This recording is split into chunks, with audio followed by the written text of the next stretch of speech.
Fala galera, bom dia! Bom dia pra mim, porque tô gravando de manhã. Pra você, bom dia, boa tarde, boa noite, boa madrugada, tanto faz a hora que você está assistindo. O que interessa é que você está assistindo. E vamos para mais uma aula muito top sobre dado anonimizado. Hoje nós já estamos fazendo de forma diferente. O que? Nós temos hoje microfone, nós temos hoje um aplicativo que vai deixar a gente ficar mudando entre nosso rosto, conteúdo e rosto. Enfim, o que interessa é que a aula é top. A aula é massa e eu estou muito animado. Então vamos embora, sem mais delongas. Se você ainda não me segue lá no Instagram, Gustavo B. Pereira. Lá nós temos conteúdos diários, ok? Conteúdos dos mais variados. Se você ainda não está no nosso grupo, aliás, lógico que você está, né? Senão você nem estaria assistindo essa aula. Enfim, vamos para cima. Hoje nós vamos falar sobre o que é dado anonimizado, onde ele vai ser utilizado, o que é, se o dado anonimizado ele é considerado dado pessoal, a lei ampara, esses dados anonimizados estão no escopo da lei. Nós vamos discutir todos esses temas. O que é dado anonimizado? O dado anonimizado a gente precisa primeiro entender, nós precisamos ir lá na lei, no artigo 5º, inciso 2. E a lei diz pra gente que o dado anonimizado é o dado relativo a titular que não possa ser identificado, considerando a utilização de meios técnicos razoáveis e disponíveis na ocasião do seu tratamento. E esse ponto é muito importante a gente entender. Por quê? Porque a gente tem que considerar de fato os meios técnicos que vai ser utilizado para reverter ou não esse dado. O que significa dizer, gente? Se com apenas um cliquei, o dado foi revertido, pô, como é que isso vai ser um dado anonimizado? Não tem como. Eu só maquiei, fingi. Se eu consigo ir lá na lixeira, por exemplo, e reverter, pegar de volta esses dados, então ele não é um dado anonimizado. Dado anonimizado, ele tem de fato essa premissa de que eu perdi a possibilidade de identificar o titular. Acabou, eu não posso mais. Eu só vou poder usar esse dado para fins de pesquisa da própria organização, certo? Então, assim, acabou, eu não posso mais. Inclusive, quando você for dar a sua consultoria para alguma organização, para algum controlador, para alguma pessoa física que trata esses dados, você tem que deixar isso muito claro, que é visto como má fé. Se você faz maquiando, né? Ah, não, eu vou fazer de uma forma que eu consiga reverter facilmente. Não, eu preciso dispor do meu tempo, do meu dinheiro, do meu conhecimento. Eu tenho que ralar, em outras palavras, bater a cabeça para conseguir reverter esses dados. Se não, meu amigo, não vai ser considerado dado anonimizado. A lei em algum momento vai indicar a anonimização desses dados e aí é que a gente vê. Em alguns casos, a lei ela vai sim dizer, olha, é melhor que você anonimize esses dados. Por exemplo, no caso de realização de estudos por órgão de pesquisa, deve-se garantir sempre que possível a anonimização dos dados pessoais. Estudos em saúde pública também devem incluir sempre que possível a anonimização ou pseudo-anonimização dos dados. E por que isso, Gustavo? Porque são coisas sensíveis.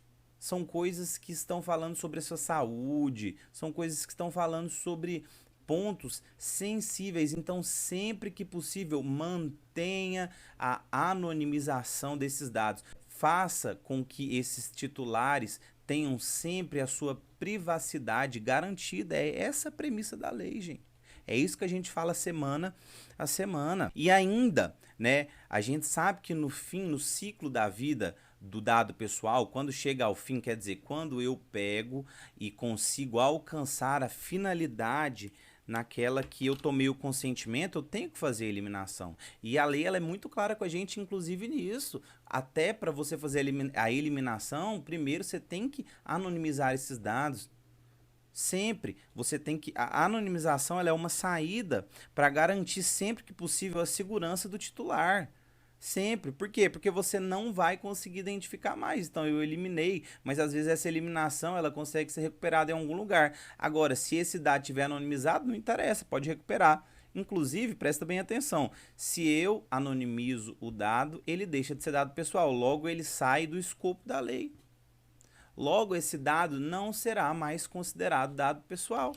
Então não interessa mais para a lei. Ainda falando sobre a eliminação, quando a gente alcança essa finalidade, a gente tem que o dado deve ser eliminado. Porém, a lei traz a possibilidade de manter esses dados desde que forma anonimizada. Por exemplo, para estudos por órgão de pesquisa, novamente, garantida sempre que possível a anonimização dos dados pessoais para uso exclusivo do controlador, vedado seu acesso por terceiro e desde que anonimizados os dados. A gente passou agora por uma pandemia, então, assim, eu preciso manter esses dados para saber quantas pessoas morreram, quantas pessoas pegaram a doença, quantas pessoas foram internadas, mas mantenha esses dados anonimizados, são dados sensíveis. A mesma coisa com o controlador. Eu preciso de manter a fim de numérico mesmo da organização, mas você está vedado de transferir,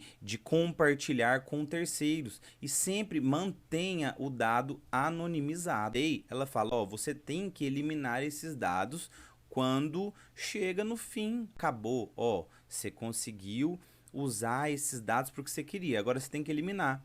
Mas aí a lei ela fala, ó, você pode guardar esses dados, mas anonimiza eles e não compartilha com ninguém.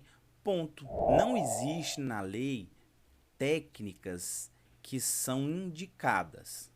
E quando a gente não consegue achar algo na lei, o que a gente faz? A gente vai atrás da GDPR. A lei é uma lei muito nova e, obviamente, certas coisas ainda não vão ter. E a gente precisa de se amparar em algo. E para isso a gente vai lá na GDPR, lá na Legislação de Proteção de Dados da União Europeia. E diante disso, a gente pode citar supressão de dados. E o que é essa supressão de dados? É a técnica que remove completamente dados identificáveis da base de dados. Por exemplo, exclui os dígitos de um número de telefone ou todos os números de uma tabela. Por ser definitiva, é também uma das técnicas de anonimização mais eficazes. É aquele negócio lá que você sempre vê, você já deve ter visto isso várias vezes. Seu CPF 041XXX89 ou 62XXX82. Inclusive bancos fazem muito isso. Olha, me informa aí os últimos quatro números do seu cartão ou os últimos 2 números o dia que você nasceu, só sem falar o mês e o ano, ou o seu sobrenome, né, o seu último nome. Enfim, essa é uma técnica utilizada e inclusive a mais indicada. Então, turma, em resumo, o dado anonimizado ele é vantajoso para o controlador e a lei traz essa possibilidade para gente. Por quê? Porque a partir do momento que eu desassocio o dado à pessoa, deixa de fazer sentido a proteção. Por quê? Porque eu já não vou mais saber quem é, então tanto faz. Então, entenda isso de uma vez por todas. É uma saída. Existe uma grande diferença. A gente não pode confundir o dado anonimizado com o pseudo-anonimizado. E a gente vai falar sobre isso na próxima aula. Eu espero que o dado anonimizado tenha sido colocado na sua cabecinha de uma vez por todas. Vamos pra cima, pessoal. Não deixe de me seguir lá no Instagram. Lá nós temos conteúdos diários. Vou postar agora, inclusive. Não deixa de seguir. Deixa seu feedback aqui pra mim.